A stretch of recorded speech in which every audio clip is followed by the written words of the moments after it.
Hey everybody, welcome to the Cyber Monday show. Thank you so much for joining today. We have an absolute banger in store. I'm so excited to jump in, but first, let's welcome Makeshift. What's Sir, going how's on? it going?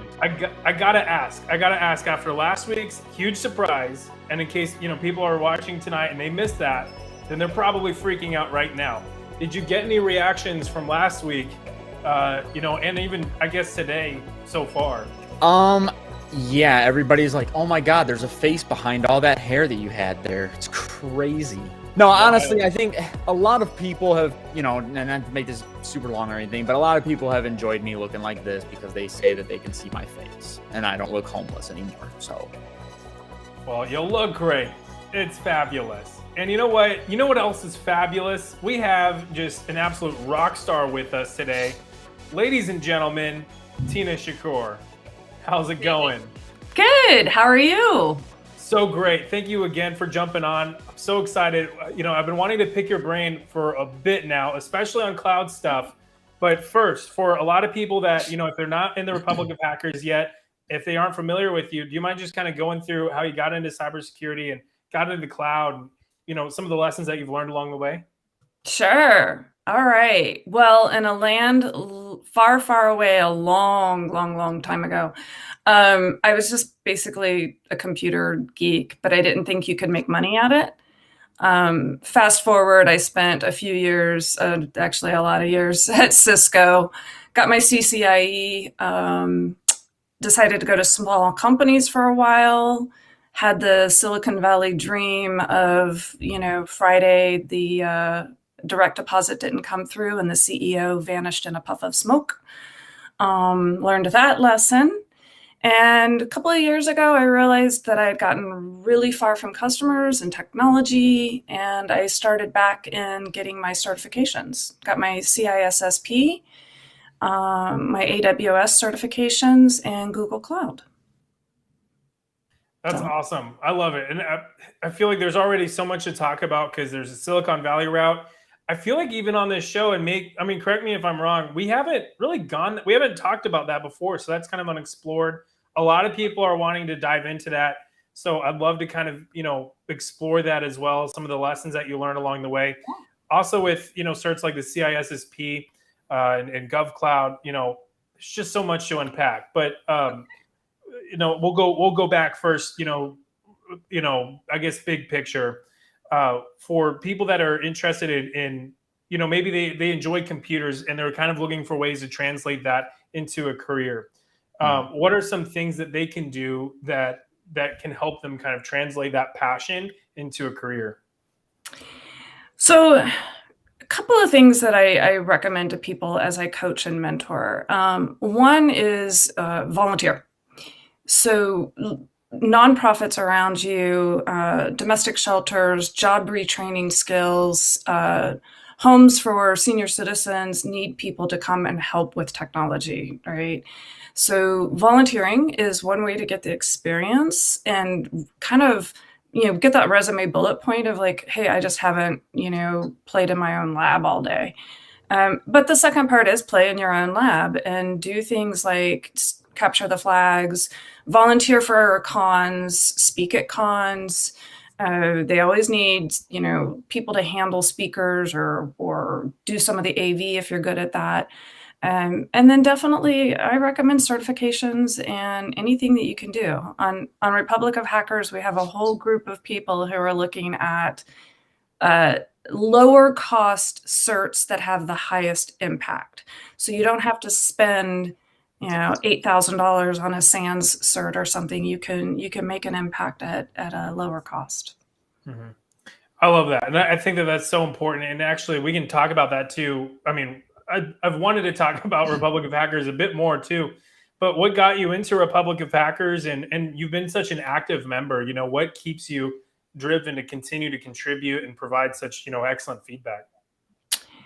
Zero ID roped me in. I don't know how. He just sent me an invite. We were both on Try Hack Me for Advent of Cyber a year and a half ago. I was like, yeah, sure. Okay, whatever. And I think I stay engaged to basically shitpost all the time. Can I say that? And confirm. Honestly, though, it's a very positive community, so you feel sort of, you know, obligated to the community because they're really nice people. They ask sincere questions. They are happy with every success that every person posts. So that's the real answer. But I do like to pick on a couple of people once in a while. So I wonder who that might be. I'm messing around. Oh yeah, but I love All it. the I time. love it. The off-topic chat is oh yeah, yeah, it's a happening place. yeah. Absolutely. Yeah. Love Yeah. that. I love it. If you had to, I guess, pick only from like just a few of the chats, I guess, in Republic of Hackers, and this is kind of a hard question, but what would you say are the top 3 chats? Definitely like off topic. Um, Cloud computing, definitely.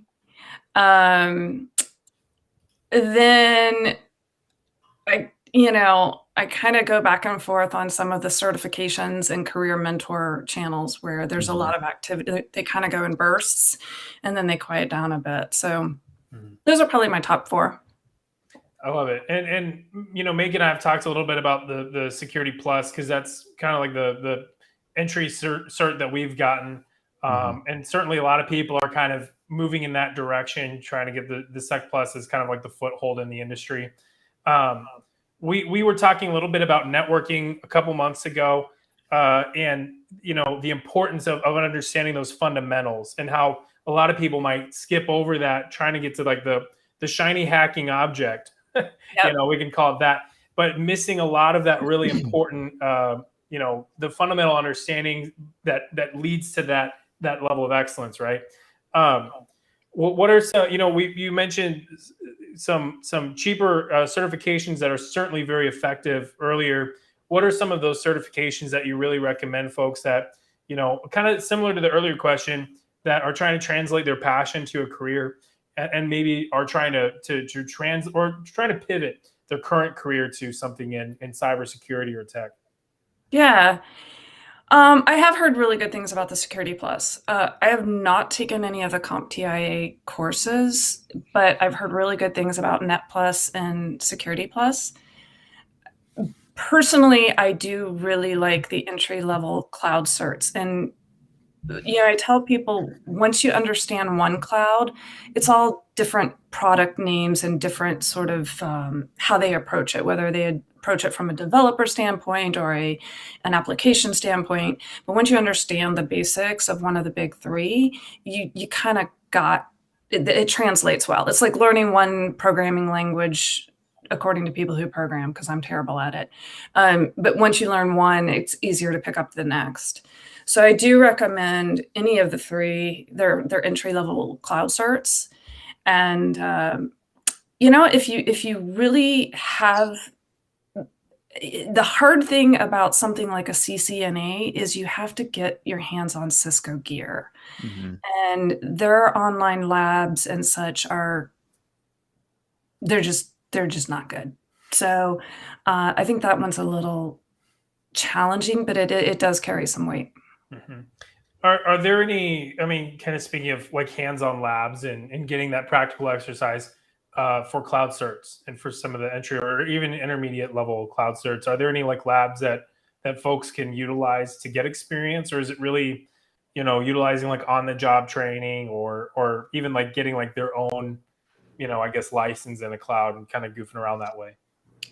I love this because there is a perception that the cloud comes with a price tag, and all 3 offer free accounts. You have to set billing on all of them. So billing alerts, so that if you go over like 50 cents, it sends you a note. You have to remember to tear down things and not leave them running. So there's those. So all of them have their own free accounts. There are also things like Quick Labs, which is QWIK Labs. They have, when you start their free labs, they spin up a sandbox for you. And they have at least Google and AWS. I'm not sure if they have Azure on in there. And that's all in the free tier. I really do like the sandbox accounts because you don't have to remember to tear it back down. right? Is this like a time limit on the boxes? Yeah, usually if it's like a 30-minute to an hour lab, the box will run for 2 hours or something. Okay, that's sick. Yeah. It's really, I even, highly recommend those, even if you have a free account, because you don't have to worry about tearing it down, right? And some of the basics will already be made for you, so you can get the lab done. Like maybe some of the subnets will be built, or security groups or ACLs. Like some of the building blocks will be there already, so you don't have to spend your time getting everything up and running and then do the lab. Gotcha. How scalable are they? Like, are they only able to like stand up one box, or like a handful of boxes, or can they really stand up infinite number, or what does that look like? It's hard to say. I have done some pretty complex labs on Quick Labs that were built to do that. I have not tried to go into a lab that, say, was to stand up 4 instances and 2 private or 2 subnets with, an internet gateway and try to add like 20, EC2s or something. I haven't tried that, but usually if you get into some of them where you have to pay for credits, they get pretty impressive. They run just about everything in there. That's legit. I love that, because I feel like I haven't even like considered that as like even like a home lab opportunity. Yeah. And that's like one of the first things that I talked about, like whenever making the channel, just like the importance of a home lab. But for a lot of people that maybe they're not able to afford a machine that's able to run intermediate to more complex home labs and do kind of those things, are can the cloud kind of be one of those opportunities, and those free tiers be one of those opportunities that they can get those reps in without having to worry about the hardware limitations of their own computers? Yeah, I highly encourage it. I know somebody right now who apparently only runs on Linux, and make no sense what I'm talking about, and has a need for a Windows machine really soon, and was asking us a bunch of questions about, hey y'all, how can I do my own private VPN server? And I'm like, the cloud, the cloud, the cloud. So yeah. It gives you some flexibility if you look at it and just watch your billing. Oh, not all of them. They'll you make some mistakes. I got a $70 bill once because I forgot to tear down something. That's a nice little surprise in them. You're Yeah. like, oh, this is great. 70. Wait, what? Yeah. Because I got so many alerts that I started filtering them. So then I stopped reading them. And then I was like, oh, what's that on my credit card? So, yeah. Dang. Oh man, that would, yeah, okay. So I had like one paranoia about like, and maybe this is kind of my next question, is using the cloud as like a pen testing home lab. What are like the limitations with that? Is that even like a good thing to do, or is that really something that's better kept like in a private home lab that you're not going to accidentally target something? But then you mentioned that the billing of like $70 on accident, and I'm like, okay, now there's like that concern as well. But both are equally concerning for sure. Yeah. But I was gonna say, if you're thinking about it, like if you're trying to do it in terms of money, it's easier to chew a $70 bill than sit back and go, oh, I have to build this monster PC that can handle running all these different VMs all at once, just so that I can sit back and say I have a home lab. Mm-hmm. You can also, automate everything. So you can basically tear down the whole system and put it back up again in 5 minutes, versus I always sort of mess up my snapshots somehow, and they take forever to load and so forth. So, you can pen test your own systems in the cloud. There's rules for all the providers about pen testing from the cloud to a private on-prem something. There are rules there. If you get reported, you will get shut down. So you kind of need to make sure at least somebody in the company knows your IP addresses that you're coming from. And then, pen testing the cloud from outside of it, that's a whole thing. The clouds are kind of built to just shut that down. There are ways, of course, you see it happen, but it just, yeah, that's a good way to get in trouble. Would you say that, man? Okay, there's two different questions here, and we'll table one and kind of dive after the other one. But the first question would be, we've seen a lot of threat actors standing up cloud instances and then using those to hack from. How much of a threat is that for other companies, and how have cloud providers react to that? And then I guess the second question would be, pen testing the cloud and how you said that it's inherently designed to shut that down.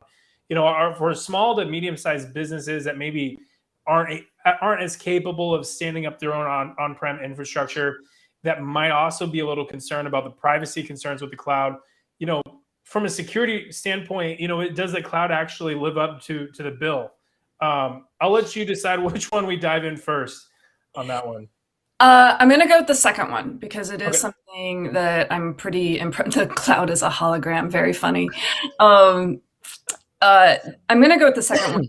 Something that I'm very passionate about. The cloud, there is a perception of cloud security. And, I worked at Cisco at a time when they were looking at developing their public cloud.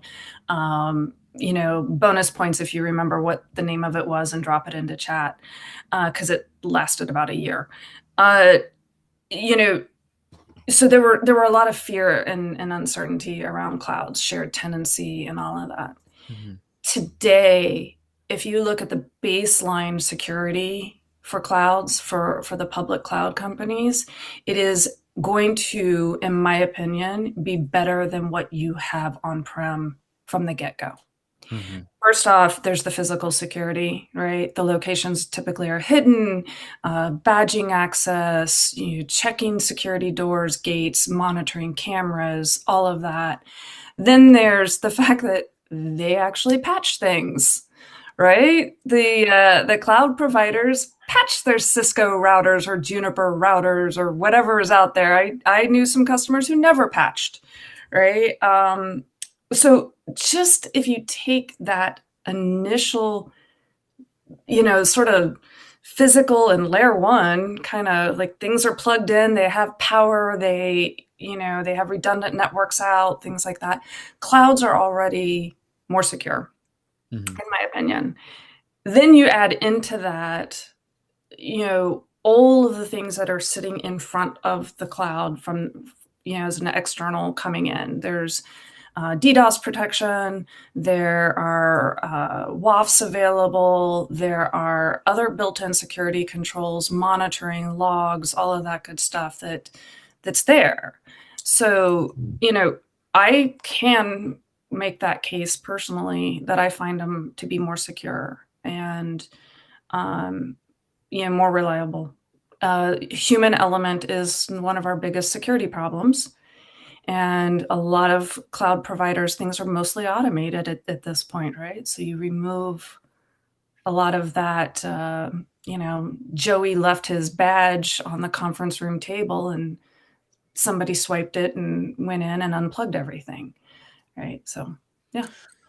Let me ask you this too, and I haven't really dove too far into like the pricing and everything, but would you even say that like having your infrastructure and everything based in the cloud is even more like funding efficient than having it on-prem because you're having to do everything yourself and you're having to purchase, server racks and all this other stuff and, making sure that that particular room is like, protected against even all of the physical, stuff that can damage it? Generally, cloud economics works in your favor. Yeah. I mean, if you go out there and do a simple calculator, they're out there all over the place. You're right. So you're not paying for the security guards. You're not paying. And, the first thing that people often think of too is like, well, what happened to my staff that are running my on-prem data center, right? Yeah. And it's like, well, now instead of maybe checking power supplies and cables, they can be doing something more interesting, right? Maybe they are managing your routing configuration within the cloud, or if you have a multi-cloud platform, they understand the routing protocols going between, or understand, the security compliance that is presented to you in a paper document now. So yeah, I think for most companies, most people, it pays off. Hmm. So, That's awesome. Yeah, I like that. And it kind of, another thing that kind of popped into my head was, and there's a lot of conversations around centralization versus decentralization, and it's I feel like it's fundamentally like a topic that's not just within IT. It's like a society wide debate. Like think of like the Disneys of the world that are kind of pulling a lot of stuff in. When in terms of the cloud, is it? This is a very, very big, like high level question. Feel free to not answer it at all. But is it ultimately a good thing that we have like 2, 3, maybe 4 different cloud providers, or is it better to have even more cloud providers and really kind of more of I guess a larger market for which provider that companies go to? Competition is great. Mhm. That's my opinion. Yes. When I was at Cisco, for example, Cisco was pretty big, but they still had competition, and it always made us better. And I see all 3 cloud providers kind of take a different approach, and I believe it makes all 3 of them better. Mhm. Yeah. Well, yeah, because I mean, we don't have to go into a big discussion or anything on this, but I mean, everybody knows competition's better for the consumer because you get Mhm. more competitive pricing for, whatever it is that you're trying to accomplish.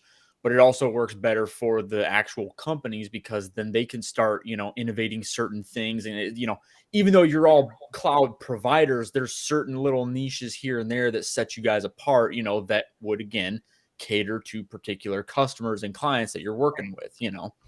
Right. I mean, if you're going to go to Office 365 in the cloud, it's pretty obvious which cloud provider you're picking for that, Mhm. right? Yeah.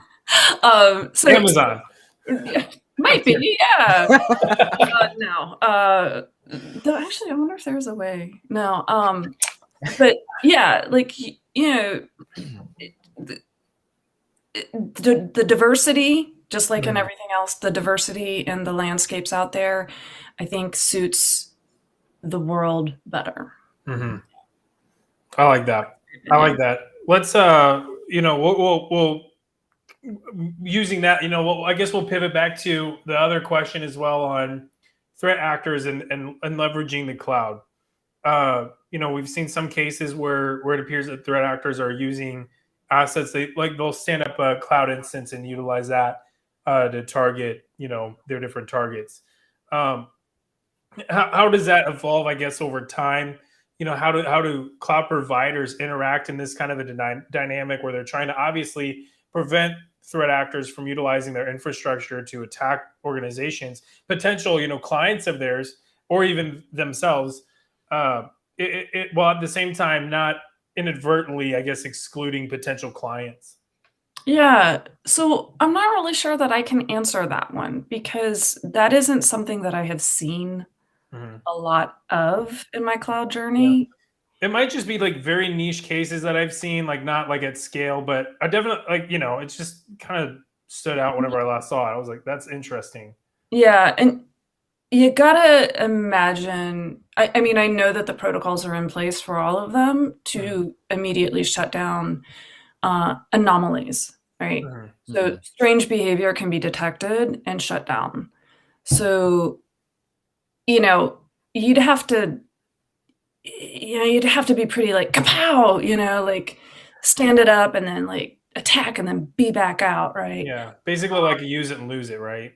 Yeah, I haven't really followed that or seen much of it, to be honest. Mhm. And I'm I mean, trying I to think gotta if I've seen it at all, and I haven't. Usually, I see other things about Mhm. people putting their API keys in the page, code, right? Those are the kinds of fun things that I see out in the news that make me want to cry. But I mean, I gotta figure it's very similar to a lot of different things. Like, you even look at like companies that offer VPN services, it's like they have to know that threat actors are going to be utilizing their services to, for malicious means, it's, and just like, you have these people even on YouTube and everything that are teaching, ethical hacking, but as we all know, it can be used for malicious purposes. So I feel like that kind of jumps into that same thing where it's like, we know that we have, this ability that if somebody wanted to be malicious, they could stand up an instance in AWS or whatever, use it to attack somebody and tear it down. And we might have protocols in place to, try to prevent that. But it's like, you're not going to be able to stop all of them. Like anything that's out there that can be used for a malicious purpose, somebody's going to take advantage of it. It's just kind of the name of the game at this point for a lot of things.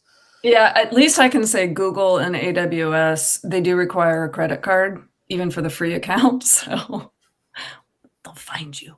They could just steal credit cards. Yeah, I know. There's that too. I had that happen about a year ago. Yeah. Yikes. That's stressful. That's very stressful. Yeah. I see a lot of, and I'm not sure if I should be swearing on a live stream, but I see a lot of chatter. Somebody over there. Yeah. Raven. Yeah. He's we gotta not miss opportunities to kind of low key bully the Raven, just to kind of keep it even. Every opportunity that we get, it's no holds barred on him, man. This comment's an interesting one. Look at that. He'd hide in your beard, but you can try. I actually just shaved before we jumped on the show, so this is clean right now. See, some stubble looks good. Stubble looks good on you. Yeah. What can I say? Yeah. I can rock everything. Funny. Well, I kind of want to pivot back a bit to certifications, because the CISSP I feel like is similar a little bit to like the OSCP, where it's like it's very it's infamous in some ways, and it's very I know, at least for me, it's like, as far as like certifications that I'd love to get, the OSCP and the CISSP are two that I kind of have like in high esteem, right? But they are kind of expensive, and they're certainly not easy certifications to get. Is it, in, let's say 2022, and let's even say for the next few years, is that a certification that folks should certainly aim for?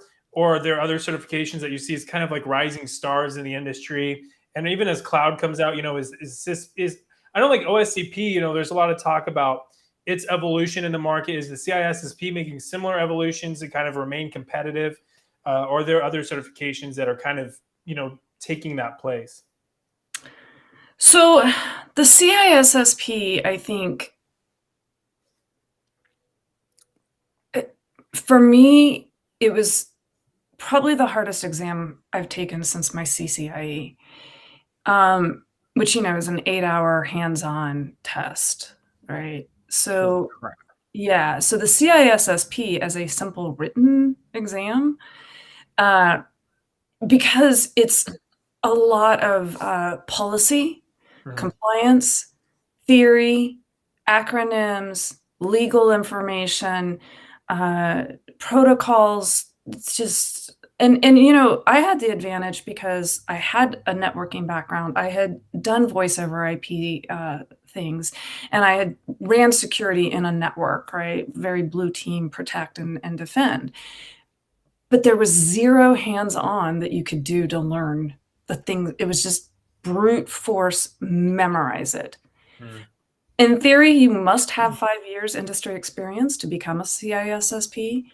I feel like it's one of those, for me, it was a box that I had to check. I was old enough in my career, and I was coming back into a different type of technology area, and I had to do it, right? One thing that I mention is that women sometimes have a credibility gap. People don't believe we can do it until we've done it. So I had to pass it. That's part of why I got my CCIE, actually, is credibility. So I don't say that I would recommend it unless you have a company that's going to help you pay for it, or you have a passion around paperwork, right? The one that is getting a lot of attention from ISC Squared is the Certified Cloud Security Practitioner or professional. I'm actually chasing that one right now, and I had a lot of people on Twitter were like, "Can I join your study group? Can I join your study group?" Even on Republic of Hackers, a few people were like, "Hey, yeah, I might do that one." I think that one is a little bit more attainable, and it's across industry, right? It's industry agnostic, which, I kind of wanted to get something, again, that was not specific to a vendor. So, those are two things that I would think about there. I do think that CompTIA, I hear a lot of great things about that. There's an EJ, is it? EJPT? Yeah, I've heard a lot about that one, the junior pen tester or something like that. Yeah, and I always think anything in pen testing is kind of cool. The one I would say stay away from that has dropped in street cred is I don't see a lot of people talking about the CEH anymore. So I don't know Well, what and I happened there. think It kind of fell off the radar. Well, and I think too and I don't want to sit here and be the person that bashes on them or anything, but I think the price point for what they're asking to take that exam is a little high, and the fact too that it's really not like its credibility, like you were saying, is just not there anymore. Like I think when we were talking to even a couple of the people that are in Republic of Hackers that are from over in India, like that is still a very prominent certification to Yeah. go after. Like that is very sought after. But over in the United States, like it's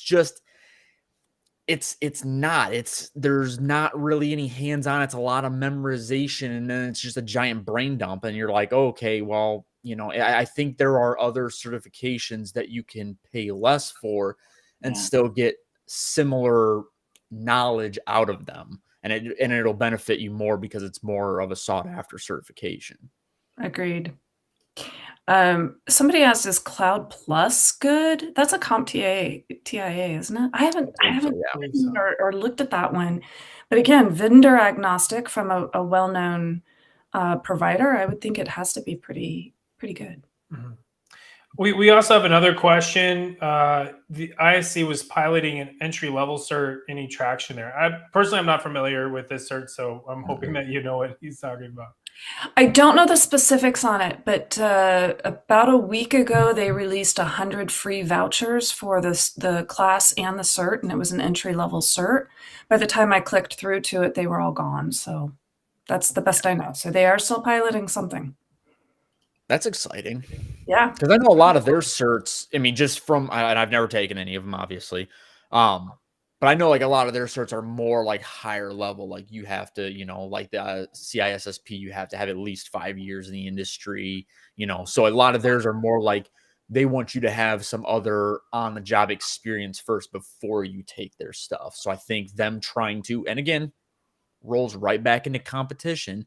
If you have some entry-level certs, okay, now you're combating CompTIA, you're combating, INE with EJPT and everything. So I think, having all that in there is just better for everybody. Maybe it'll lower the price point on some of these. Yeah, that would be nice. I know.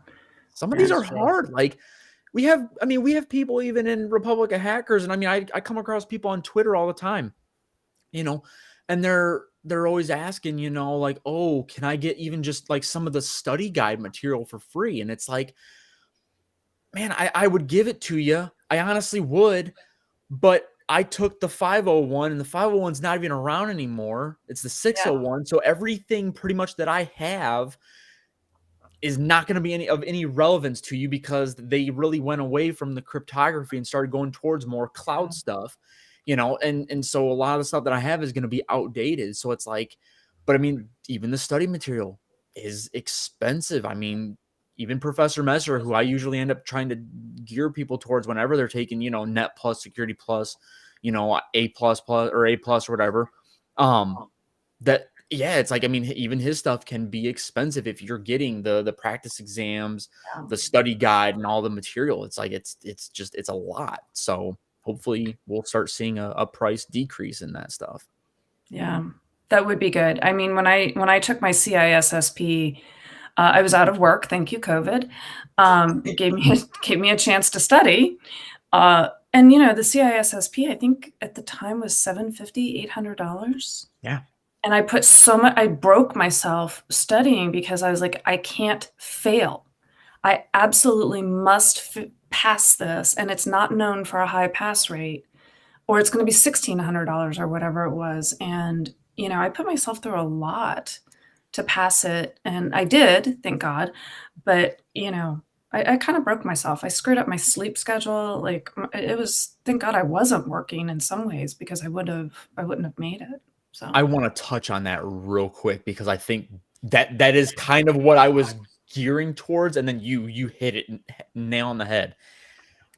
If you put the price at a lower point, more entry level for people, it's not, you're going to draw more people towards it, so that it's not going to be so daunting. So these people are going to be like, oh my God, I want to get into cyber and I can't because, you know, HR is looking for the Sec Plus or whatever, and that's a $350, you know, exam or whatever.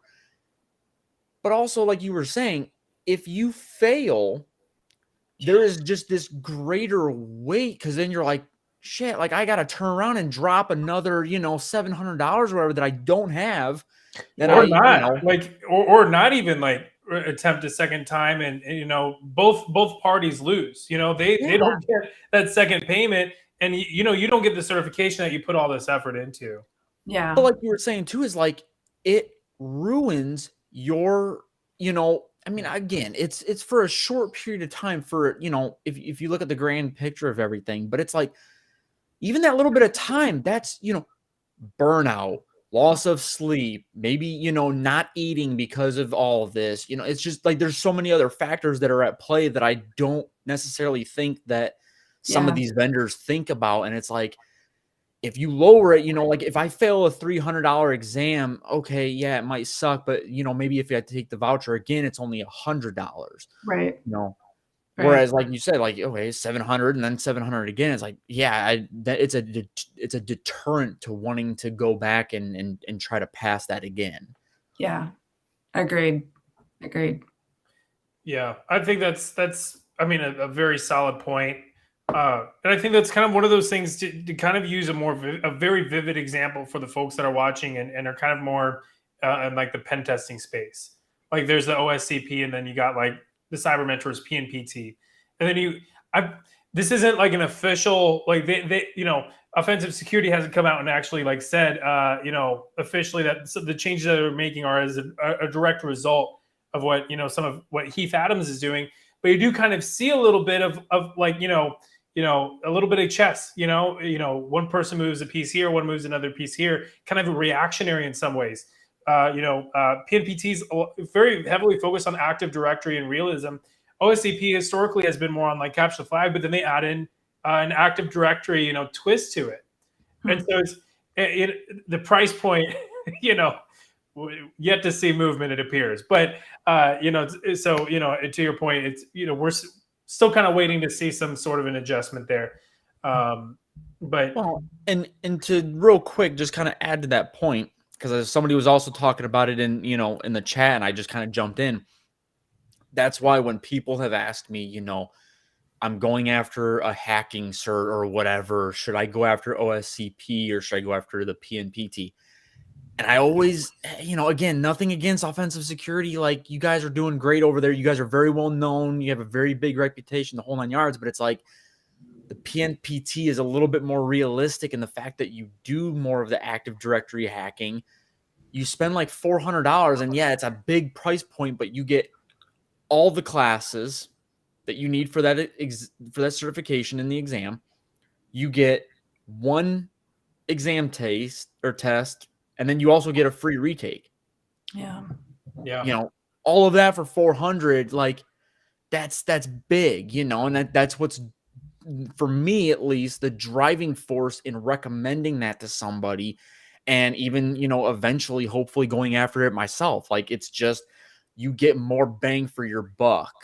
Well, I kind of want to, because one of the things you guys were bringing up as another kind of like barrier towards, you know, against certifications is that the price point for the study materials. I'm not gonna lie, I spent maybe like $15 on study materials whenever I was going for the Security Plus, and I'm not like my primary, study area was YouTube. I love YouTube. I'm going to advocate for YouTube every single day of the year because, Shocker. yeah, I know, right? But I really believe it. It's free. Go figure. And like Professor Messer, we were talking. He's got like the study materials that you can purchase, but he teaches it all in the class, and so you can take your own notes. And then now you've replicated his study materials, but it's in a way like more effective because it's you're the one that wrote it. It's in your language. And because you wrote it, you got those, you basically nailed the point in your head by reiterating it and by translating what he said and what's been put on the slides, to your paper, right? And so that can really help I feel like that can help keep the price point low. But that being said, that's just like the Security Plus. There's a lot of other certifications out there like the CISSP, OSCP. Tina, with the CISSP, what are there any, can you do that? Is that an effective strategy for those kinds of, higher price point certifications, or is that really kind of just one of those things that, you may not be able to replicate at that level? Yeah, so like ISC squared is pretty tight with their material and who can write to it. So a lot of people do boot camps, which are officially from, I think, ISC squared. I couldn't afford that.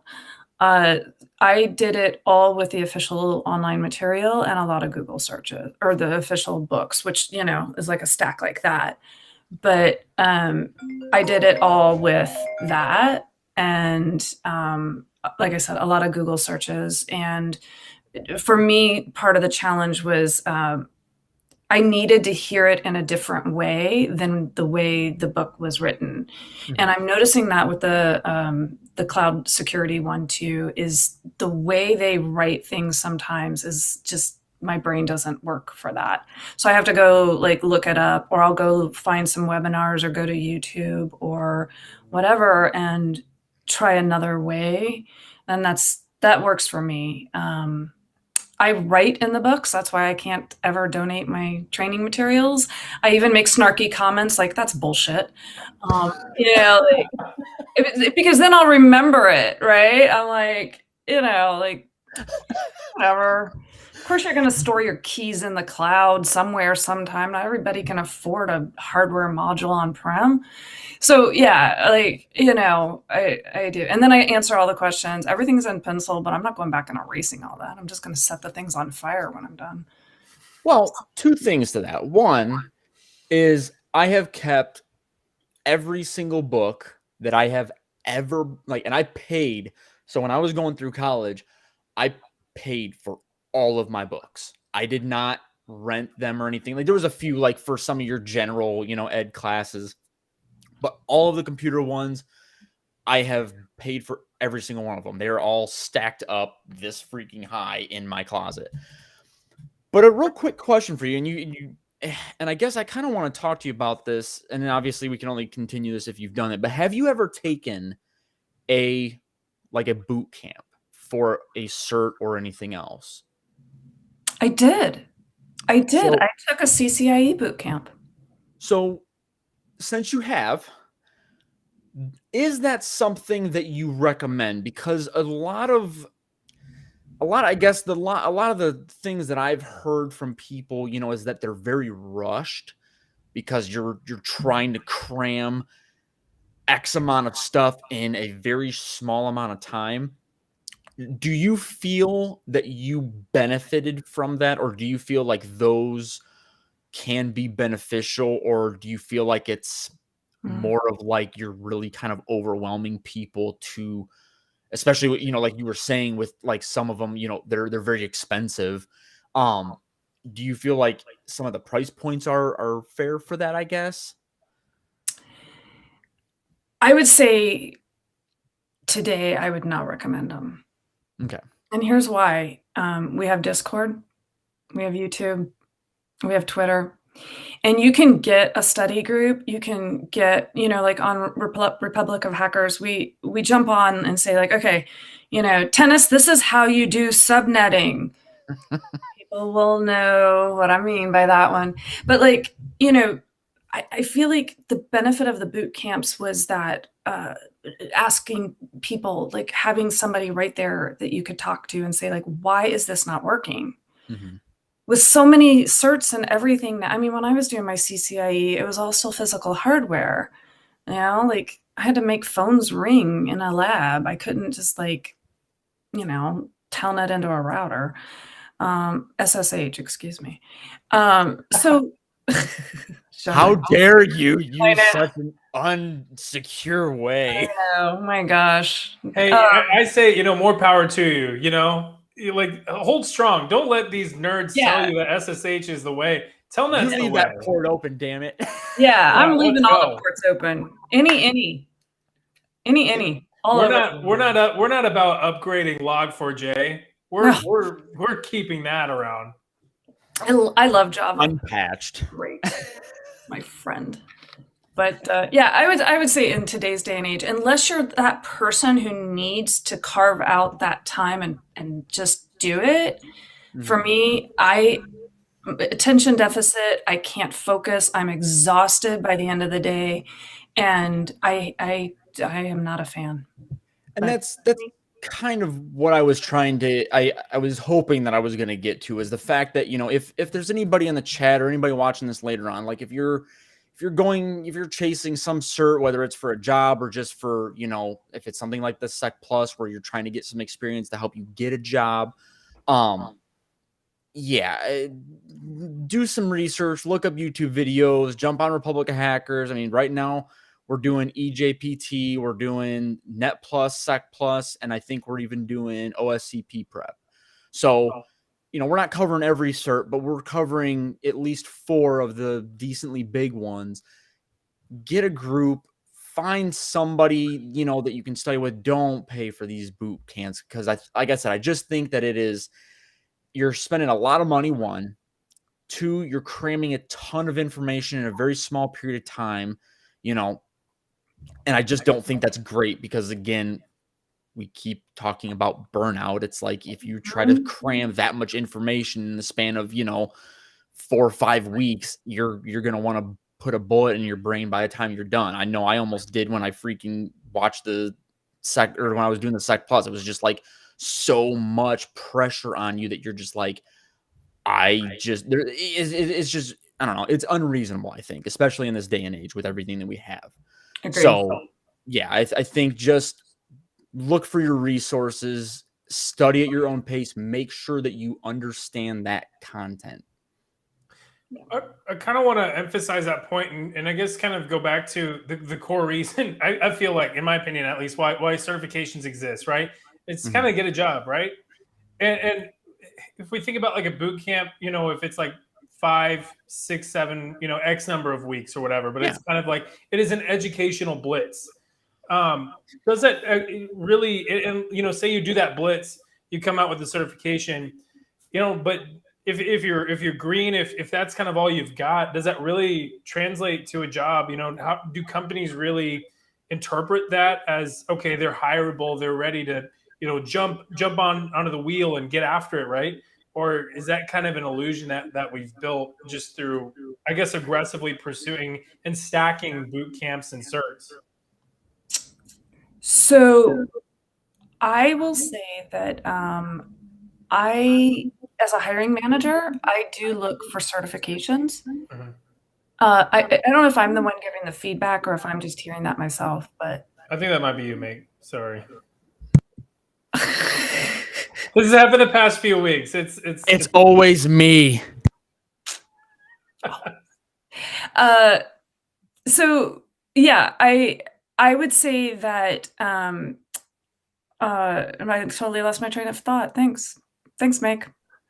Killed it. Dang it, mate. Come on, man. No, we were What talking was about the question again? Where were we? It was basically getting a job with, you know, inserts and Oh, right. Yep. Right. So I do look for certs, but I don't necessarily look at them as proof of a skill. They prove you have some skill, but what I look for is the fact that you're continuously learning. If the last finish line you ever got over was your college degree or a high school degree, and it's 10, 15 years down the road, I don't know, like, maybe you've read a bunch of books, that's cool, but I can't measure that in any way. So I do look for certs as just a note that, yeah, you're continuing to learn and you're doing different things. You may proceed. I'm just making sure I'm not like echoing in other people's feeds. I think if you keep the mic like further away, because I think that's what you did back of the room. You're gonna have to sit like way back there. Hey, and everybody can see that cool StudioSec merch. We'll talk about that at the end of the show. But anyway, proceed. Go for it. No, so let me ask you this. So, we obviously always talk about, not always telling people that they don't have to go after certs. Is that I guess, a deterrent as to you hiring somebody? And, like, I know you were talking about like continuing their education even past college or whatever, like what are some other ways as a hiring manager that things that you would look for on somebody's resume to express that same thing without seeing certifications on there? Hmm. Uh, so, I work with a lot of international women and coach and mentor them and coach them on how to get investment in their pilot projects. So, for example, winning a grant, right? That impresses me. Um, Volunteer work. I do look for verifiable volunteer work. Anybody can have a portfolio. You don't have to be a graphic artist to have a portfolio. You can have a portfolio of your Try Hack Me scores, right? With screen caps because they change. I look for that, always growing in other ways. If somebody once shared on a resume with me that they had hiked the Appalachian Trail from end to end, which is like a ridiculous number of miles. But I thought that was kind of interesting, right? That's outside of a comfort zone. That's a difficult, challenging thing. What I will say though is HR resources are not, resume processors. They're machine driven most of the time, and they're looking for keywords. And a lot of times those are going to be certs, not hiking. So yeah, that makes somebody just said you got to use them to bypass. Yeah, and the HR firewall. My wife and I will talk about this all the time because she's so good with resumes. I'm so lucky because I'm not. So she's helped me so much. But that HR firewall it's a real thing. And I will tell you that when I got my CISSP, the number of phone calls I got jumped. And then when I added Google, it jumped again. And when I added AWS, it jumped again. So, and I mentioned this before, it is really hard for people who are underrepresented to sometimes get that credibility, and the certs give it to us. So it is an unfortunate gatekeeping function, both on the machine learning and spitting through the resumes, but also a perception thing. So I always recommend somebody who feels like they're underrepresented in the workforce to get the certs. Just it's not fair, but just do it. Get something. And I will say, because I know if he doesn't watch it now, he may watch it later. I had a very good conversation with Eric, just so that everybody else knows. And this is Eric Bellardo, that HR isn't necessarily the ones that do the hiring. It's actually people like in the department. So we're actually we ourselves are our own worst enemy as far as all that goes. Like and again, just to kind of go off on a small tangent here, like, again, we keep seeing that these are things being asked in these job postings. They, no matter how unrealistic they might be, they're still being asked about them. And it's us, it's people, it's managers that are in, InfoSec and everything that are making these job postings. And they're the ones, essentially doing the hiring. So just I had to clear that up because I know he'll be on me if I say anything more about HR. Yeah, but you're right. I mean, recruiting and whoever writes the job descriptions, 20 years experience, CISSP, program in 5 languages, and security clearance, and we'll pay you $20,000 a year. Like entry level. That's not even entry level. That's like, but they have these ridiculous expectations. I got into a nice Twitter fight on that one once. There's that, yeah, that always ends up like that's always a fun time whenever you're like just scrolling on social media and then you'll see like a screenshot of one of those descriptions. The comments are going to be pretty fire. It's going to be a good time. Yeah. Agreed.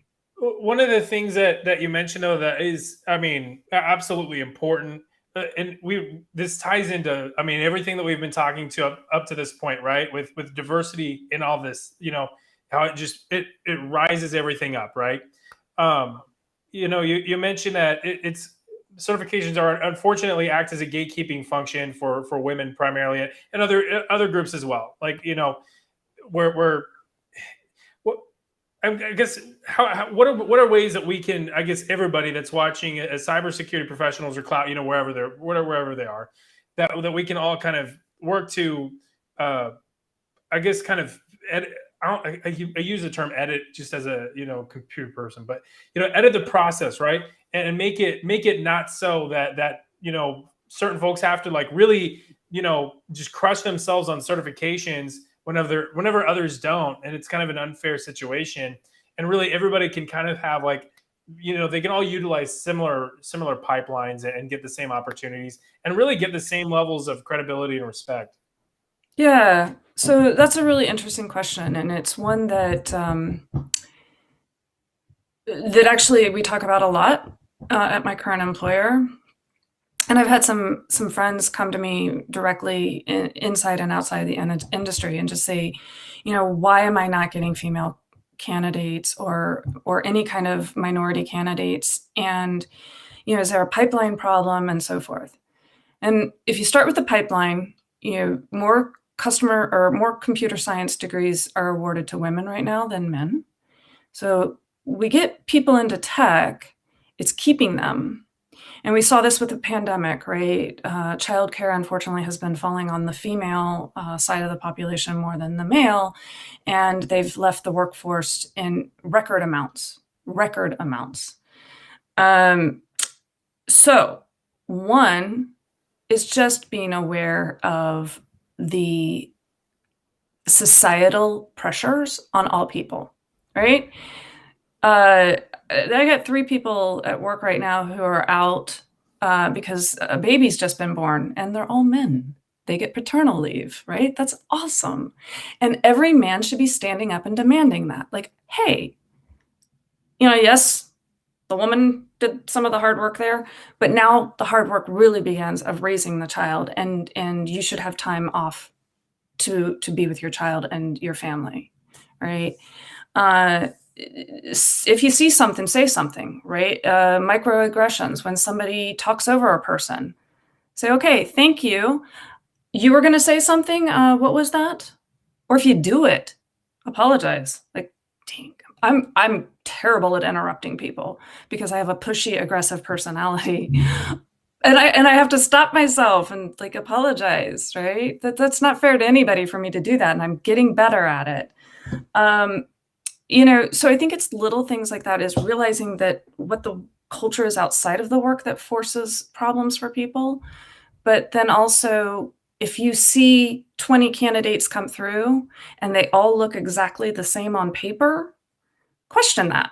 Because diversity isn't just about skin tone and gender and sexuality and all these other things. It's also about education. Do they have the certs, or do they just actually have the real experience, and can they prove it? It's about background. It's about cultural differences. It's diversity and inclusion. So, somebody has a Southern accent and doesn't sound like you, that's a bias. Somebody might say, no, I don't want to hire that person. Pay attention to those things. Listen for all of those different things that weed people out. And it's not necessarily even intentional. It's just called bias, and we all have it. It's a shortcut our brain does to help us. I guess now's a good time to publicly announce I have a bias against Vegas Raiders fans. Sorry, Vegas Raiders fans. Same, because they left California and went whatever. I'm a Chiefs fan, so hey, let's just throw some shade at Raiders fans. Boo! I'm just kidding. But anyway, we have that's an excellent point. You bring up, so much to consider, and I feel like a lot of it's just like be a good person, like the acronym DBAA or DBAH. I always mess up. Yeah. Yep. Yeah. Hopefully everybody knows it. I don't want to say it, but anyway, it's We have a question here from Austin Moore that I think is a great one. What hiring managers can do to find and recruit the top 1% of the employee pool? That's an interesting one.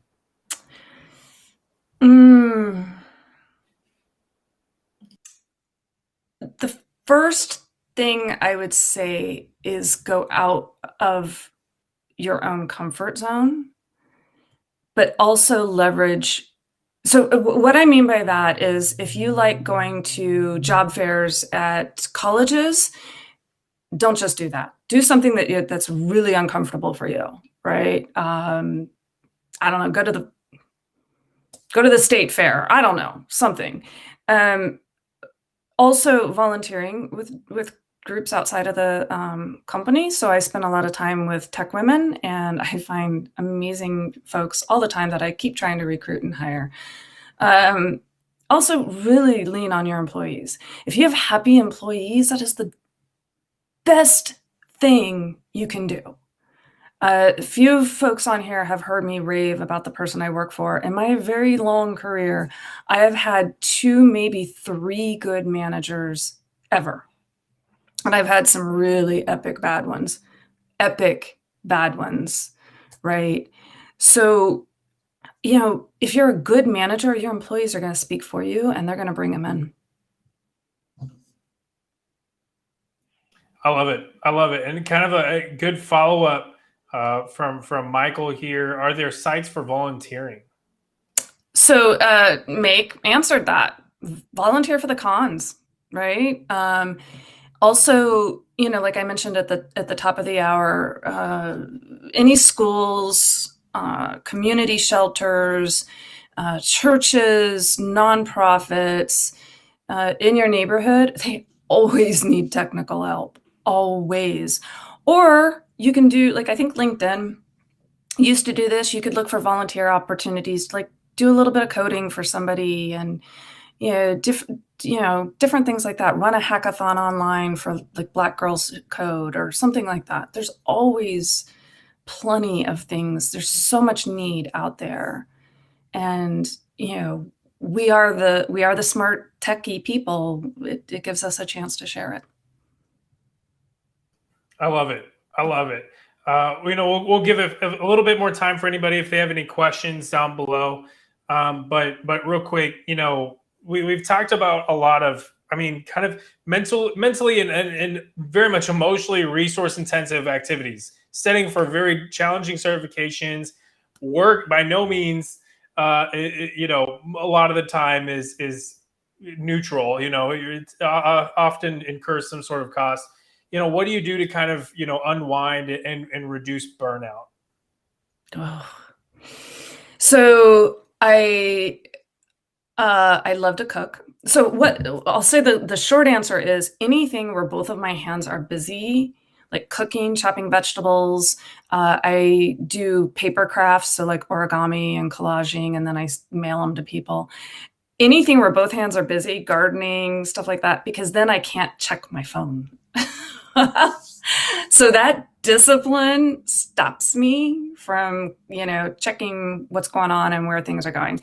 So those are the kind, and then hiking my demon dogs, one on each hand. There's no time for anything except survival, because they're little monsters. So that's kind of my go-to, is anything where I can keep both hands busy, preferably outside, and get away from the tech. I love it. And That's just such a good advice to like not be going after the phone, because I am the opposite. I'm constantly on the phone, and I need to not be doing that. Yeah. It's especially now. But anyway, we got another question here from Austin again. Does true privacy exist? Y'all know I do OSINT on the side. No, it doesn't. I unless you're off the grid on a mountain somewhere, I don't think any of us have any privacy anymore. You know, the Michael the OSINT dude, he does the OSINT podcast. I mean, he has ways of burner phones, and all of his houses are in trusts and hidden LLCs and all these things. God, at some point you just got to live your life. And, from a personal standpoint, I just don't, Facebook violated it a long time ago. So did all the other, apps and things out there. And, my computer's probably recording me right now and sending it to the FBI for all I know. I don't know. I don't think there is any true privacy anymore. I see this a lot, or actually, Mike looks like he's about to say something.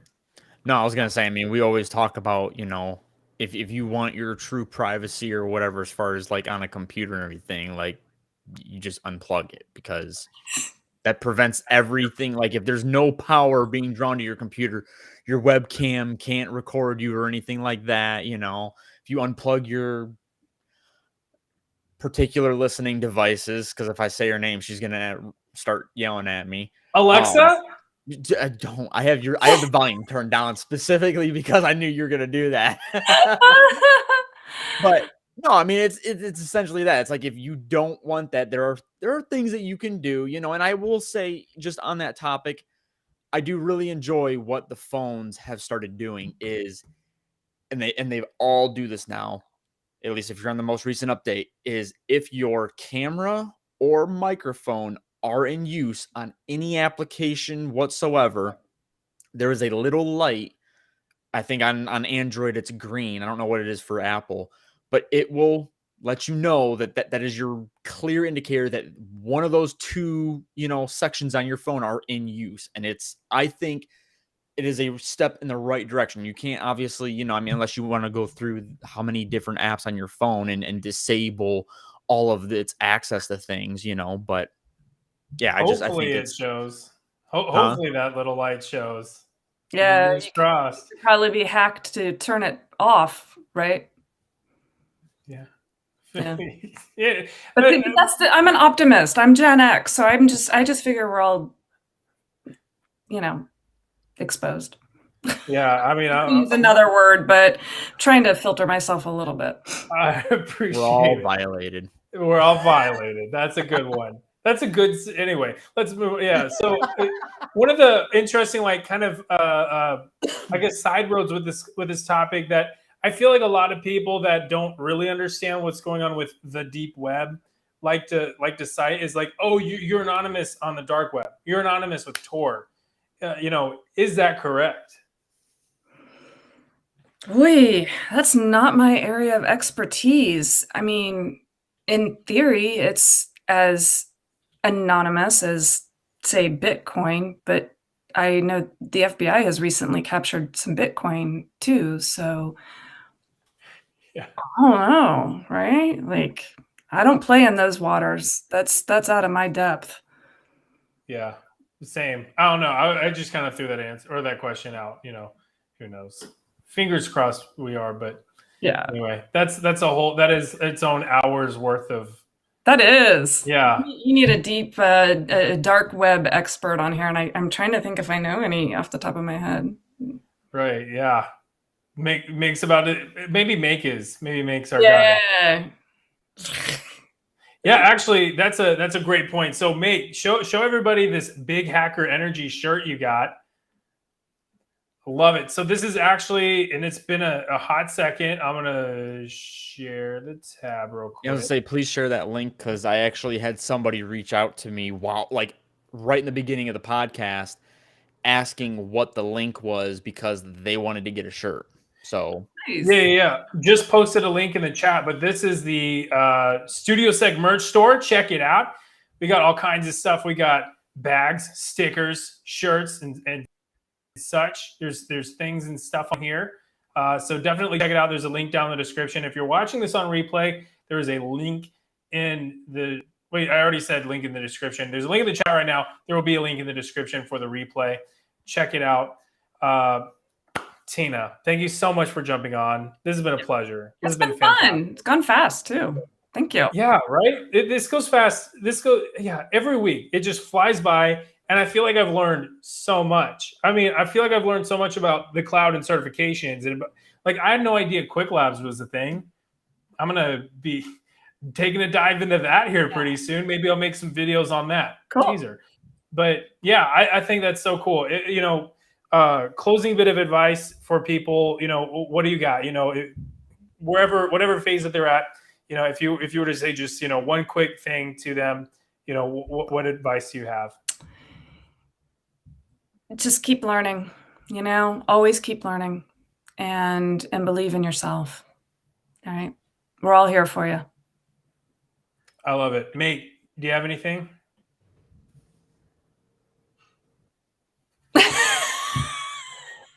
All right, I love the everybody. dramatic turn on the microphone and then no. just psyched all you guys out. No, just to get under, I guess, to make people understand, we talked a lot about certifications on here. Do they help? Yes. Do you need them? No. Should you, and I do plan on doing another talk on this at some point on Republic of Hackers, but put yourself out there. If you're wanting to get a job, I found mine on Twitter. I literally had my boss, who was literally the vice president of cybersecurity at the global corporation that I work at, follow me and ask me if I wanted to work for him.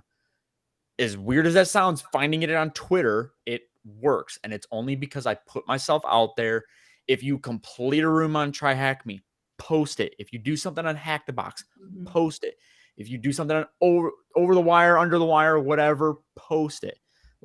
Just put yourself out there, because that's going to show people that you might not know work for a company and that they're hiring. If you see all these Try Hack Me things coming across their feed, they're going to be like, dang, this dude's really putting in some work. He works his 9 to 5 and then he comes home and he starts doing all this, and he's done this for, however long, and he's doing this every single day for the past 3 months. It's like, this dude's got some drive. He's got some passion. He's got a thirst to learn.